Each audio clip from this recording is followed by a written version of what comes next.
2 contre 1.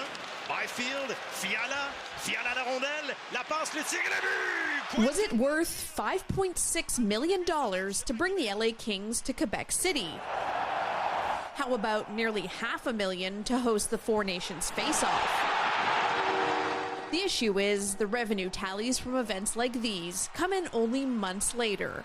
But how do governments decide where to spend and how much? It's surprisingly not as difficult as you'd think. A lot of those items are predetermined, so it's not like they start every year from square one. Moshe Lander worked as an economist with the Ralph Klein government in Alberta. He says about 80% of the budget is already set, going towards major areas like healthcare or education. But when it comes to the exact details of who gets the money, that's a different discussion. So let's say that we could agree that we want to spend $1 billion on healthcare. Should that be in Montreal? Should it be in Quebec City? Should it be in the north? Should it be in the Gaspésie? Take, for instance, some examples from this year's budget. Quebec spent nearly the same amount on the OQLF to promote French as it did to extend support programs for Ukrainians here. $24 million went to develop tourist attractions, the same as to hire more wildlife protection officers, and similar amounts to increase housing for people with disabilities as promoting Quebec's identity. There are always way more projects than dollars. Former Minister of Indigenous Affairs Jeff Kelly says another issue is how long projects can take.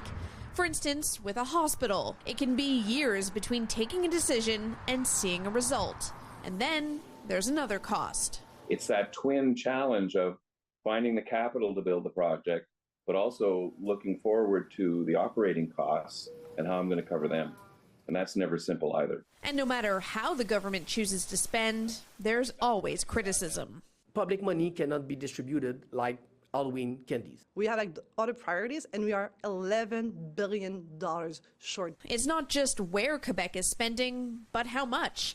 According to the Montreal Economic Institute, we find ourselves facing chronic deficits today, not because of the situation, but as a result of deliberate choices, saying after the pandemic, spending should have been slashed. But the government never made that cut after that explosion of spending.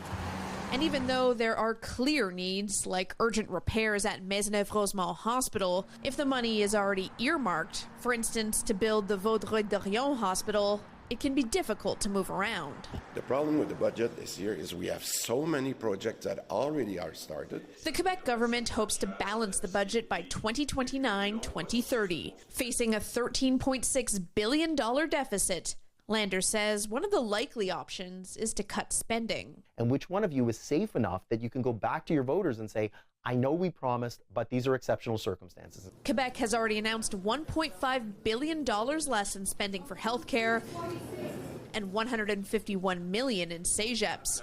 The balancing act is how to make good on election promises when the province is cash-strapped. Kelly Gregg, CTV News.